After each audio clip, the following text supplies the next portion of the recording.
Well, making her Christmas Clatter debut is Ginger Bolton. She's a author of a mystery series that I know you guys out there listening and watching will enjoy. Um, she seems like a kindred spirit from what I've read and read of her things, enjoying good company and all things sweet and donuts. The series we are talking about is the Deputy Donut Mystery Series. It is a part of Cozy Mysteries series, and she has a new Christmas book. Uh, Sorry, I'll have to edit this part. I'm going to act like the book's already released because this episode will happen Yeah. after the book's out. Okay. All right. And it's out and available now. Links to the book are down in the show notes and descriptions.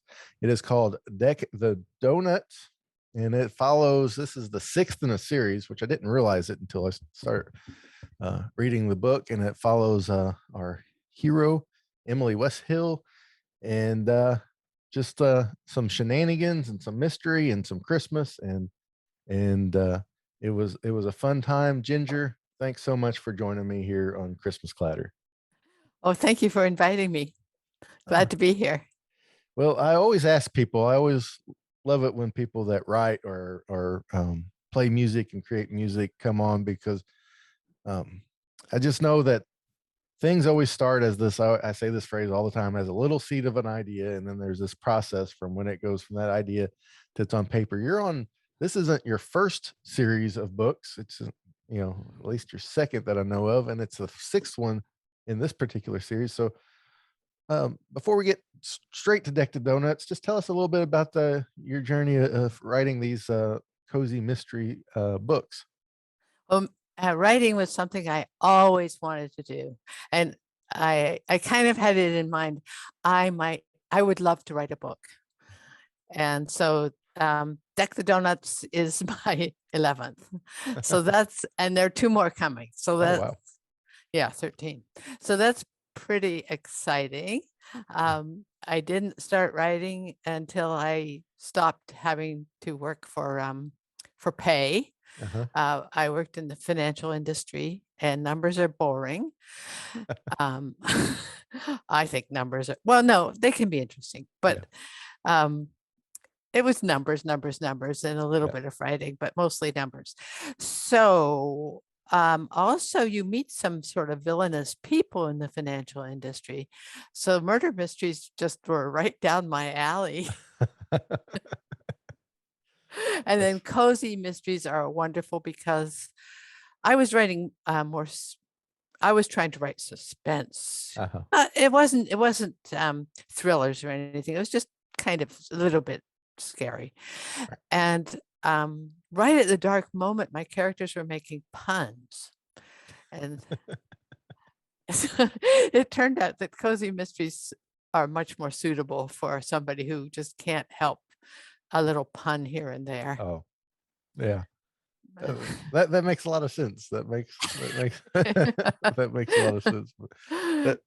That's what I liked about it. It's like, oh, this isn't the right time for a joke, but there's one here, and that's a well, I don't even know if you can't really tell if you're being funny. Sometimes you can, but it's kind of up to the reader.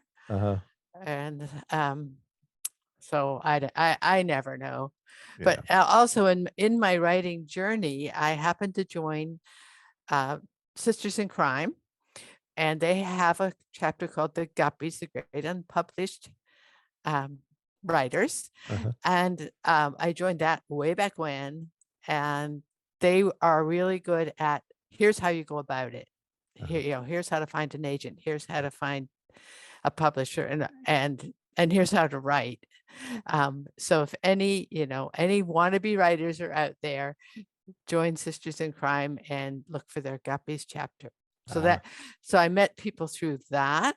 And they're one of them is Krista Davis, who's a very well-known cozy author. She introduced me to my first agent and editor. Yeah, those connections are vital. Really, no matter what creative endeavor you're going to take, because it's like it's hard for one person to find all the answers by themselves. And Yeah, I just happened to be in the right place at the right yeah, time with the right idea, and I felt very lucky. So yeah, I am very lucky. yeah. Well, here in Deck the Deck the Donuts, like I said, it's the sixth one in this series, and it's like you're touching. I didn't. Unfortunately, I didn't get a chance to read the first five, but but but I have a collector's spirit. So since now I have number six, it is a requirement of my innermost fiber to get one through five to go along with it. So And forget number 6 when you read and start in the beginning. so but it's like you touch on the times of the year and the holidays, and you've now landed in Christmas. And I was able to find like bits and pieces of each book and read them here and there. And you have this great hero in the book, and her name's Emily, and she owns a donut shop, and she has a cat, and it's like there's this growth that's happened through the books, from the best I can tell. It seems that that she's really growing into her own. um the town is in Wisconsin. Small town is Falling um, Fallingbrook, I believe. Yep. And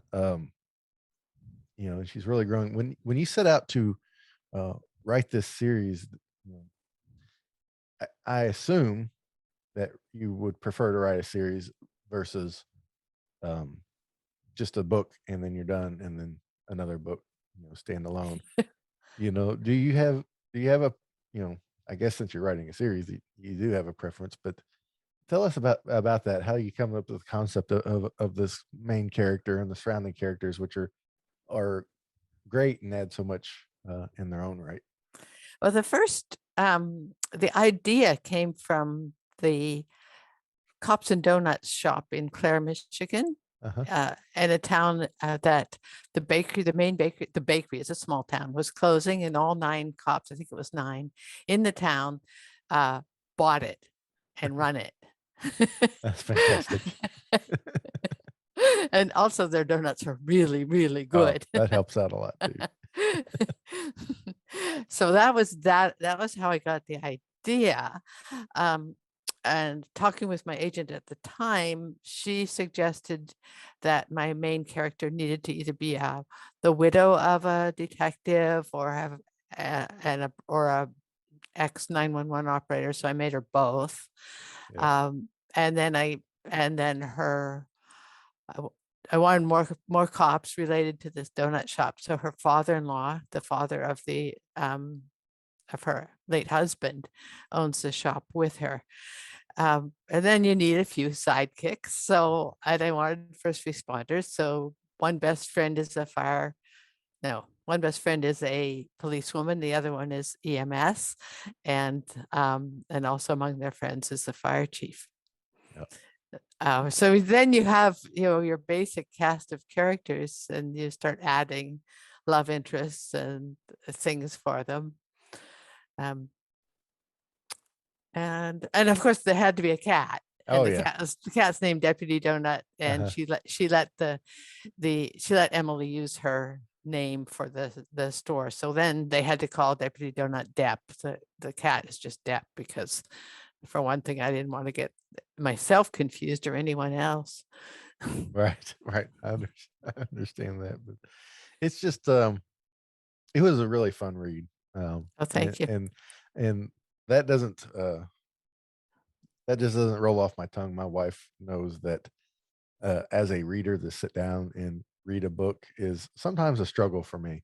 Um, not because I don't enjoy reading. It's and I don't know if I've ever said this on the podcast, is sometimes the yeah, I had a little bit of dyslexia I had to overcome as a kid and stuff. And sometimes it Oh, kind of rears its head, so the comprehension isn't quite there sometimes. But this book, I was able to sit down and just kind of and go through it without any trouble, you know. And I told my wife, I said, I think it's actually my problem reading is kind of self-selective in my psyche. It's like if I don't really want to read it, it gets really hard, So, but this one I was able to sit down and I really enjoyed it, and I just kind of knew the way you pinned Christmas in this book that you know we would be fast friends because I think we have a lot of the same ideas and the same thoughts and the same likes. Other than coffee, I'm not a big coffee fan, but Yeah, that's too bad. I am But the black sheep of my family in that regard. I am the only one that is not a big coffee drinker. So well, actually, it's an addiction, so yeah, it's one that's just as well not to have. I didn't have coffee one day this week and ended up with a caffeine withdrawal headache. It yeah. was horrible. Yeah, instead of coffee, I've taken to sodas, unfortunately, which aren't any better, I don't think, or probably actually worse, probably because of the other things they add into them, So, but I I really like this thought of people gathering in the donut shop and uh, eating donuts and drinking coffee and being around each other at Christmas time and the place being decorated. That just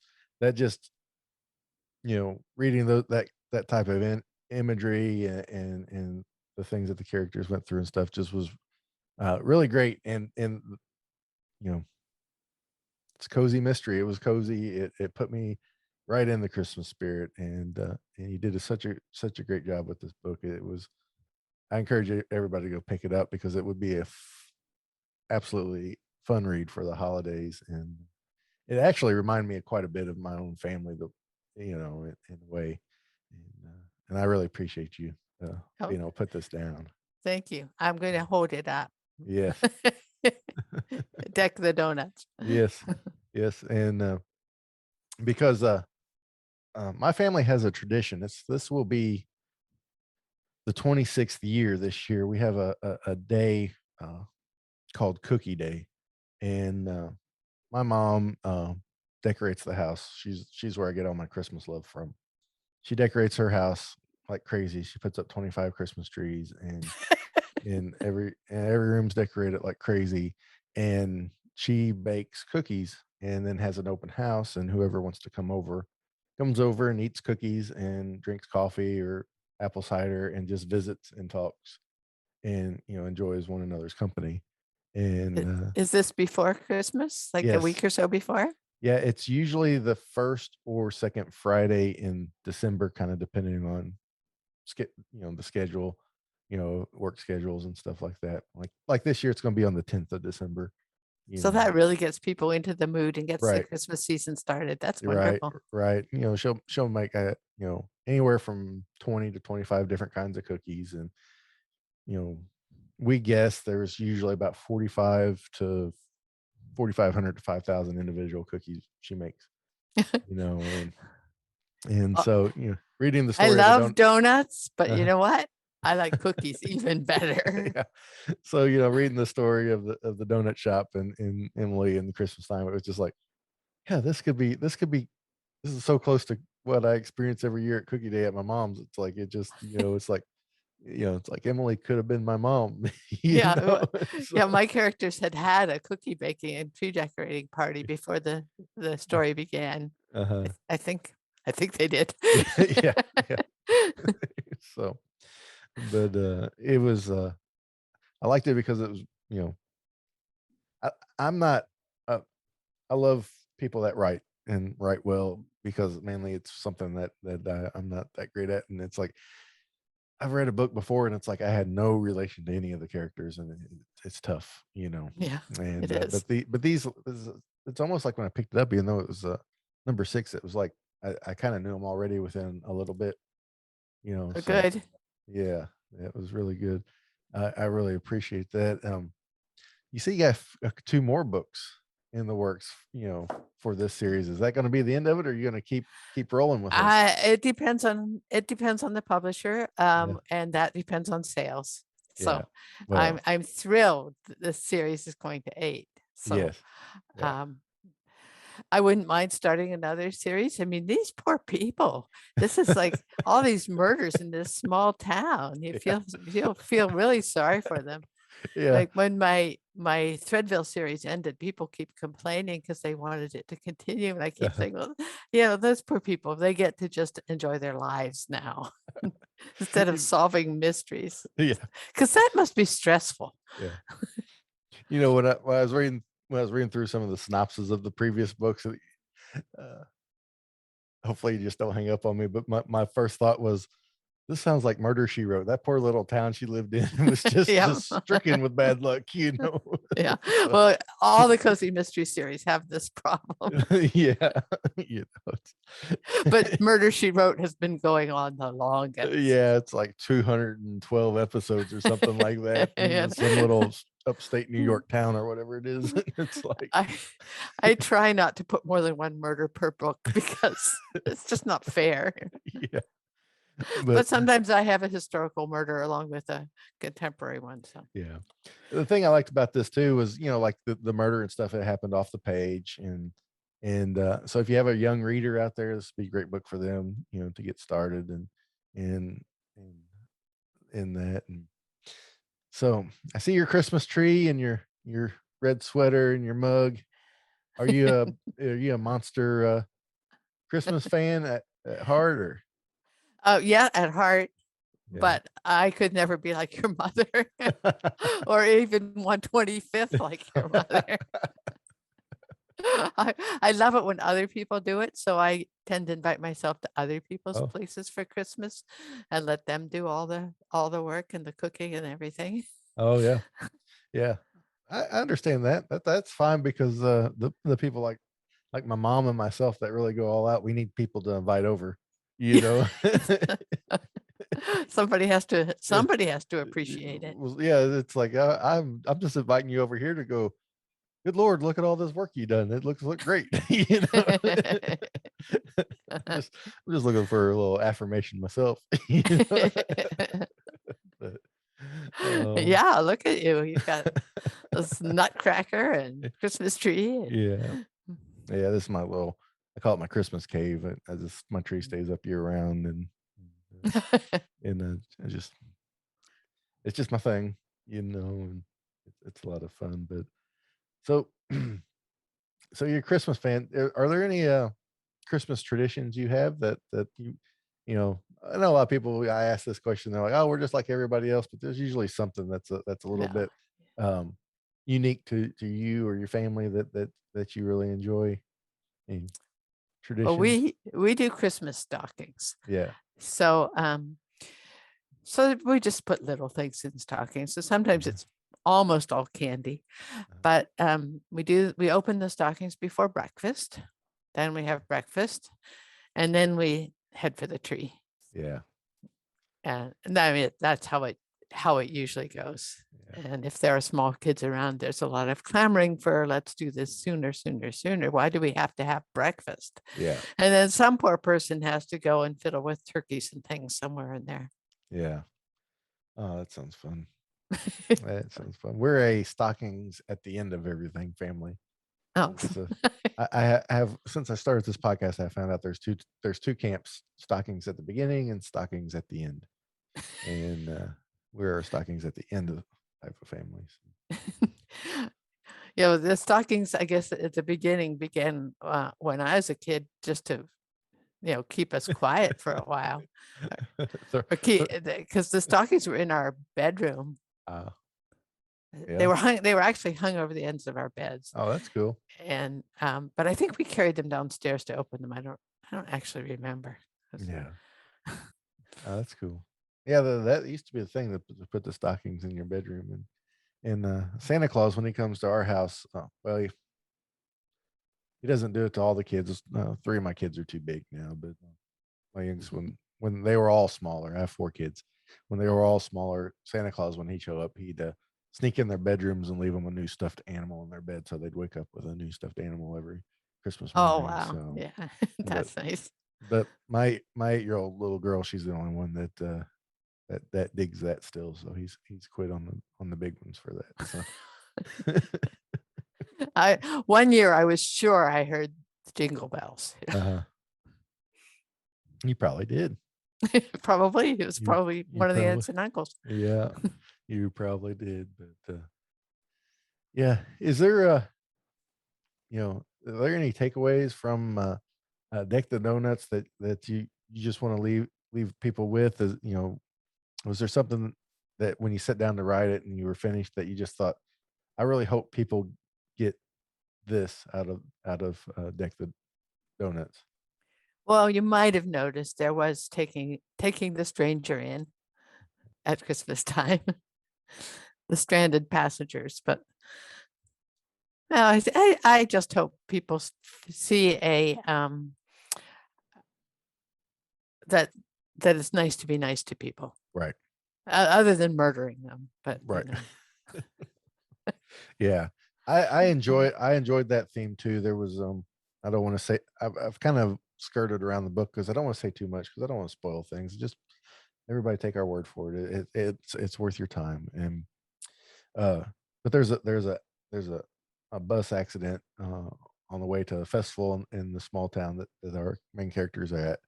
And the town steps up and finds a place for everyone that was on the bus, to make sure they have a warm and safe place to be. And I really appreciated that because that's kind of a theme that's kind of been stirring around, myself. This year, I always do a Christmas Eve, special Christmas Eve episode of Christmas Clatter that's a little bit more serious. I don't really want to use the word religious or spiritual, but a little bit more uh, higher ideal, I guess you would say. Um, stuff, concepts that people should be able to, you know, grab a hold of, no matter what your particular beliefs are. And that this is one of taking in the stranger and being welcoming them, being uh, cordial host, to people that need help. That's really been stirring, and it's kind of something that's going to come up again for our Christmas Eve episode. And I really appreciate that. And this was one of the books of the Cozy Christmas series that I chose to uh, uh, read. And I tell you the truth, I just kind of had the titles to go by, and I chose this one because the name made me laugh, but it just happened to be the right book for me at the time. And that's it's just great how that kind of stuff works Uh-huh. out. It was So going to be Frosty the Donut yes, yeah, it was going to be the title, but yeah. my editor didn't think that was murderous enough. So I guess Deck the Donuts is a little bit better. Yeah, But well, I liked Frosty the Donut. I thought that was a clever concept. I yeah, did. yeah, he got in there anyway. Yeah, yeah, I did like that. Was a clever concept. And I don't know, Frosty the Donut probably would have grabbed me too. Probably it's just the word donut, to tell you the truth. That'll do it. And I actually think it's a really pretty cover. Yes, it is. It is. And Uh, I'll show it here on the screen. And of course, it has a cat, and that little cat shows up everywhere, and it cracks me up. Deputy Donut. And he just it's just funny. But what's it? And the artist did. I mean, I love there are blues in the outdoor of the cover, blues Uh-huh. and greens and purples. It's Right. just a night scene. It's just so pretty. It is. It is. It's like as soon as you see it, it has that little tree there, and the donuts are all decorated like Christmas, and then there's all the snow and And somebody knocked over a bowl of sprinkles, and of course it was not the cat. You can oh, tell by no, the no, look no. on the innocent look on the cat's face that she did not do that. Right. Well, it was whoever left that in the way. That was Yes. their fault, because that's the way cats are. It's your fault for putting it there. You're not my fault for knocking it over. But it was the artist is for this cover was fantastic. The one thing I really liked about this cover, and it's really I guess kind of minute, is the little hollies on the tablecloth. I just it's not like it doesn't stand out and scream at you, but I just loved it. It's like, where can I find that tablecloth at? I need a tablecloth just Oh, like that. I looked at it and I thought, I think I have that tablecloth, or Well, some relative had it, or I thought or that it's too. I thought, was that at grandma's house? You know, so, but maybe that's what it was. Just that little nostalgic factor from that tablecloth. But um, like I said, I just want to encourage everybody to go pick up Deck the Donuts, and it's available on Amazon wherever you find books, and the Amazon link will be down in the description and in the show notes, and it'll just be a tap away. Uh, Ginger is a wonderful, wonderful author, and you guys will, you know, have a great time reading a book. I know a lot of people around the holidays like to grab a blanket, grab their coffee, grab their hot chocolate, and just kind of we call it batten down the hatches around here at my house, where you just kind of shut yourself in away from the cold and snuggle down and enjoy some quiet time with a book. And I know some people enjoy music or a puzzle, but having a book there's just nothing that it just takes you to a different place for a few hours and have a good time and have a lot of laughs along the way and a little mystery too and a few twists and turns that gotta be honest, I didn't really see coming. So I was really surprised. So also books. But I like books as gifts, as Christmas gifts, yes, or as gifts any time of year, either to give or to receive. And yeah, you'll notice on Christmas morning when people are opening their packages, if uh-huh, somebody gets a book, an adult gets a book, it's almost bye bye. It's yeah, like they start yes, reading it right there. yeah, you flip open the pages and the within a few lines the book's got you and it's like, sorry, I can't continue anymore. I need to go figure out what's going on here. So yeah, it is a great gift, and like I said, it you know I really enjoyed it. My wife's going to read it next, and then probably uh, I got a few young readers in my house that I'll let them have a turn at it and see what they think. But it was really really great. I really appreciate you hopping on here to talk to me about this. It's I always like talking about books. Of course, I finished this, a year and a half ago. So Oh wow! So you've been sitting on it for a and minute. the version you have is the advanced review copy, and Uh-huh. there are a lot of mistakes in it. So Oh, it's I I did hope you get to read the real one. well. Like I said, I didn't notice any of the mistakes. So, but I won't mention them right now, but oh no no no no. Well, let me ask you this before I let you go. Being such a book fan and being an author yourself, I know there's Christmas Carol is probably the most famous Christmas book written. Are there any other Christmas books you've read or that really stand out to you? yes, there's one I really like. It's um, Miracle and Other Christmas Stories by Connie Willis. And the first story in it, Miracle, is a hoot. It's got the Christmas spirit in it, and he's a little bit difficult. Uh, And he brings people their dearest wish, but they don't even know that that's their dearest wish. So it's I like to read it. I read that almost every Christmas. really? That's a really good one. We watched A Christmas Story 9 million times. I've read the book that goes with too, but the Yeah. movie uh, is incredible. So Yeah. um, I think, yeah, the one I always go back to is the Connie Willis one, and obviously Okay. that was only written not that many years ago. So I don't have one that I've Right. gone to every year. But we used to watch A Christmas Carol on TV, like Uh-huh.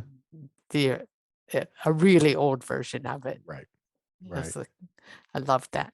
Yeah. The clanking chains and everything. Yeah. I have a friend of mine, Art, and he's a big Charles Dickens fan in general. And Christmas Carol's his favorite book. And I think he reads it a few times a year still. It's like, or at least once a year. And I have a copy of it on audiobook narrated, read by Patrick Stewart, and so I listen to that every Christmas. Have him. The book's a little bit different than the movie. It's a little creepier and spookier, and Yeah, yeah, I'm not even sure if I ever read it. If I did, it was years ago, but yeah. You should yes, I did. read. I did. Yeah, I remember buying it at a book fair when I was in yeah, 6th grade. yeah, yeah. If you haven't read it for a while, you should reread it this Christmas. It doesn't Yeah. take that long to get through, and it's really. I'm surprised that all the movie remakes don't embrace that creepy horrorness to it as much as the book does. I don't know what it is, but it would be a treat if it did. But I'll have to check out that other one by Connie Willis and see, because it got me intrigued on that. But yeah, Yeah, there are a bunch of stories in that book, ah and I really like that one. And I think the and there's I like a lot of them. ah One of them is really creepy. ah. It takes place in a toy shop in New York City. Ooh, all right, that's got my interest too. So FAO Schwartz. yeah, yeah, that's. Uh, But yeah, I appreciate that recommendation. But for those listening out there, before you hop on that Connie Willis book, head on over and check out Deck the Donuts by Ginger Bolton. You will not be disappointed. You will have a great time. You'll have a lot of fun, and it really embraces the holiday and the spirit of Christmas. And Ginger, thanks so much for being on Christmas Clatter. Oh, thank you. And thank you very much for having me. And Uh, this is a fun podcast you have. oh well, thank you. I really appreciate that. And for those listening on the podcast and on YouTube, Christmas Clatter is a Very Merry Media production. And remember, keep Christmas hope alive every day.